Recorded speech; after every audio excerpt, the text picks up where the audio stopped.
Good morning, lovelies. ZoëTwoDots here with some more Pokemon Go, hopefully goodness for you.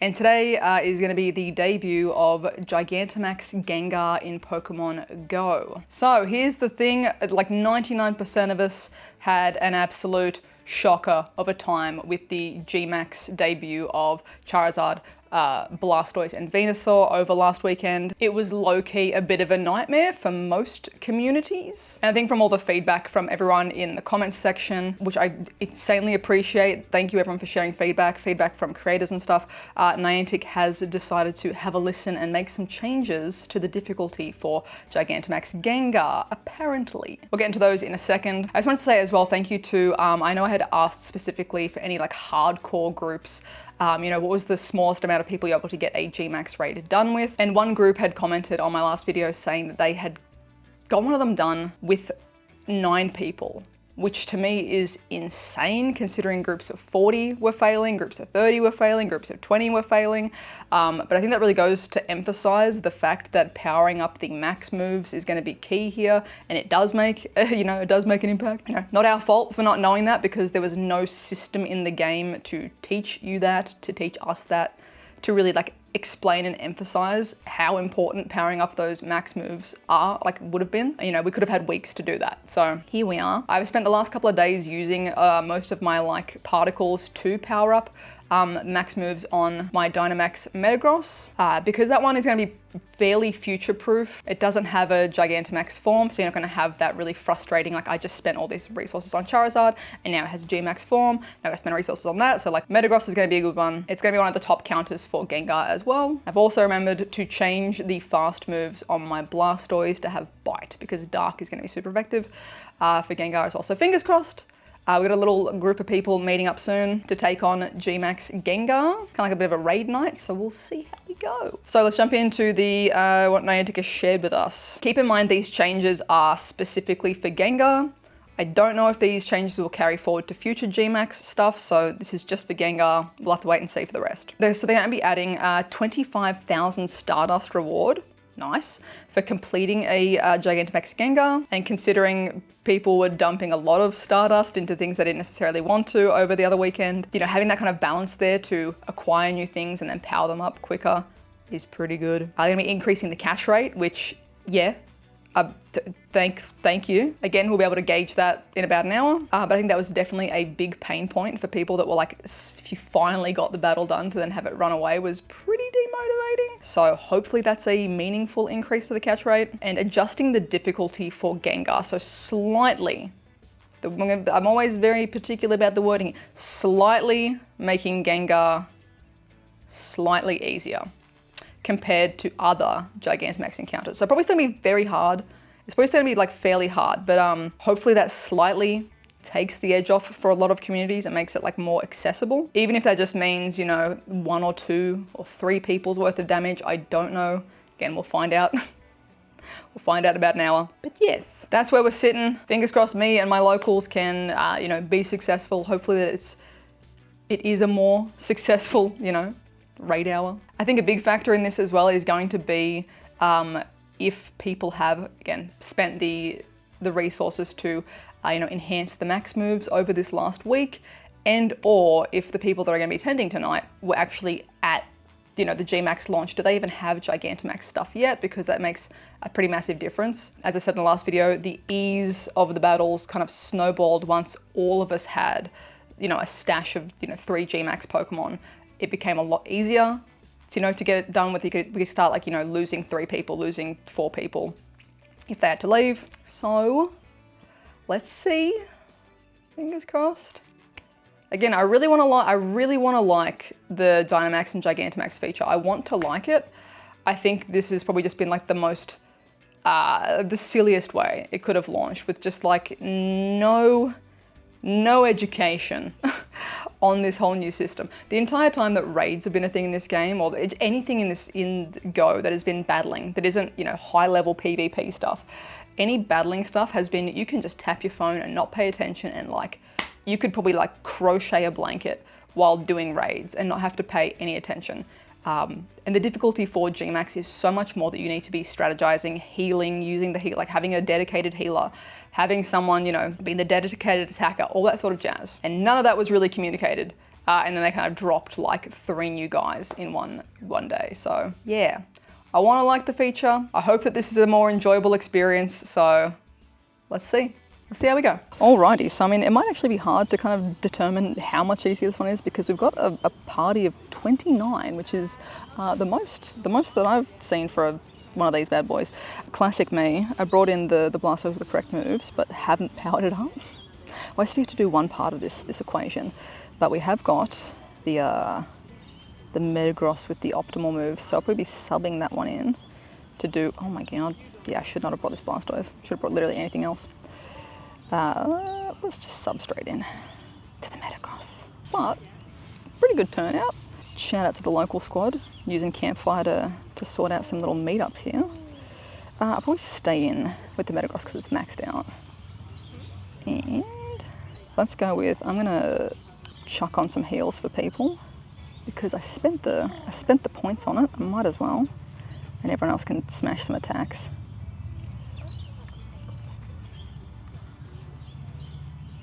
Okay, hopefully that's the right play. Damn, okay, that's a way bigger chunk of damage than from everyone else. This is significantly easier. We have got a larger group than the last weekend, but it does appear that everyone has brought their optimal counters. Everyone's got their evolved stuff.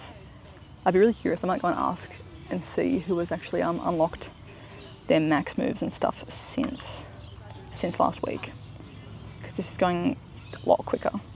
Screen recording is saying about 2 minutes compared to last weekend's like 7-8 minutes per battle. I agree. We can just attack from here. Hell yeah. All right. That was significantly easier. It's like these clowns last week didn't know what they were doing. This week, significantly easier. All right, Rare Candy XL, Ghastly Candy, Stardust.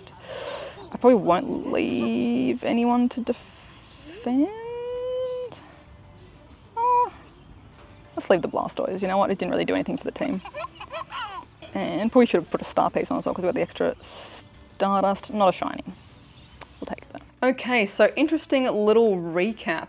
As you saw, first battle went pretty smooth, you know, fairly quickly. Again, 2 minutes compared to the previous 7-minute plus battles. However, we did have 10 more people and it was very clear. Like a lot of people had done all of their evolutions, all that sort of jazz. Not everyone had powered up, you know, their max moves and stuff. There was definitely the majority had not, but baseline stuff was evolved. However, our second Gengar, we failed. We failed the second Gengar. Same group of people, I think we had 1 or 2 less, only 1 or 2 less people, failed the second Gengar. However, we did jump into that one very quickly. I myself had not revived my stuff. I had like 20 seconds before the lobby started. Didn't even think to do the revives and checks because I'd like just caught and jumped straight into the next lobby. And it was like over and done a lot faster. Like the fail went a lot faster. But I do just think that was people not same that I did, not thinking to revive our good stuff and sort of getting, you know, wiped. We all revived, reattempted, it went much smoother, much like the first battle. And it is interesting seeing just from my side of things, like comparing this max battle to the last weekend of max battles, seeing the Mega Metagross, like the one that I have today, it's fully maxed out. Its max attack and its max spirit, so the healing move and the attacking move, are both level 2. And it's honestly wild to see how much more damage that does and how much more healing that does compared to like the level 1 move. So definitely heavy emphasis on once you've got your good one, unlock those moves, power up those moves on that Pokemon because that's gonna make so much more of a difference. I think it's very much still early days, and sadly because of that, as people are dropping off, you know, some people are still interested to do a 4th Gengar, but with people dropping off, myself included, the rest of the group wasn't confident to try, you know, walk 20 minutes to the next one with only having about, you know, 10, 15 people. So, you know, there's every chance that they probably could have got that one if all the moves lined up, if they had their stuff, you know, maybe they would have to power up a new Gengar that they just got, which they might not want to do if it's not an ideal IV sort of situation. So it does, like from a very cursory glance, I do think sadly, like the pretty rough launch of Blastoise, Venusaur, Charizard kind of has already got communities hesitant, not willing to outlet more time, resources, money, whatever else to kind of do more of these at this stage. Again, it's still early days. Once everyone, you know, start getting more and more Pokemon, building up their GMAX Pokemon better, unlocking more moves, all that sort of jazz, it will become easier naturally. Like that makes sense, that's progression. It makes sense, but it is sad in a way to see, like, and I totally understand it. Like I probably wouldn't, like if I was one of the ones who still wanted to, you know, go and do another one, I might not be that keen to walk 20 minutes to risk it. Be like, oh, maybe we'll get it done and then spend another hour if we didn't, you know, win the battle to then power up stuff and whatever else. After that first, you know, bad experience, I can totally see people not wanting to do that. And that's totally valid. Again, I do hope long term that this kind of scuffed launch doesn't, you know, really disincentivize communities. Hopefully in a couple months time, you know, if someone wants to go and do that fourth one and it's 20-minute walk away, you know, there's that confidence in knowing, yep, cool, we've got a good team together, our community has a good team, let's go get it done. But for now, it's probably still gonna be out of reach for a lot of communities. Again, if you're in a smaller community, if you are rural, if you've got just like, don't even have 8 people, 10 people, 15 people to put together, it's gonna be completely inaccessible, and that still sucks. I don't like that. But I guess from the other changes that were talked about, was it easier to do? Yes, I guess. We did have more people, but again, we also had our stuff powered up and better optimized this time. So that might be still hard to, I guess, tell. Easier to catch? Felt the same to me, just about, but I don't think anyone, I didn't ask, but I didn't hear anyone saying that theirs ran away. I still got down to like the second last ball on my first one. The other two I caught fairly quickly though, so, you know, more data points needed, but hopefully that is accurate in that they are easier to catch. And the Stardust, obviously the Stardust bonus it's nice. And again, once you have got that GMAX Gengar, I took it into the third battle just to see, I wanted to like see what its move looked like, and that move like slaps against other Gengars, so if you do get a good one on the first go, chuck a few power-ups into it, whatever else, and take it into the next battle, because that like GMAX move is quite good. But yeah, I think from here on it's going to be slowly chipping away, and for me at least, having to try to remember each day that I'm not actually out going and doing the max battles, to remember to actually log in and spend my daily Orbeez to try and keep powering up Max Spirit, Max Guard, all that jazz. Let me know how you guys go if you are attempting Max Gengar. Let me know if you're skipping it. Let me know if you're just like, you're burnt and done and never want to even see the feature again. All feedback is good feedback because, you know, thankfully, all of the collective feedback from the other week has made at least some changes. So keep being loud, keep sharing feedback, and let me know how you guys go in your communities and if you are or aren't doing these ones. So yeah, I'm hungry. I'm gonna make some dinner. As always, lovelies, thank you so much for watching. If you are new, please be sure to subscribe. Thank you to everyone who did leave a like as well. And if you'd like additional ways to support the channel, links for Patreon and the merch are in the description down below. I hope you're having a wonderful, wonderful morning, noon, night, whatever time it is for you, and I'll catch you guys in the next one.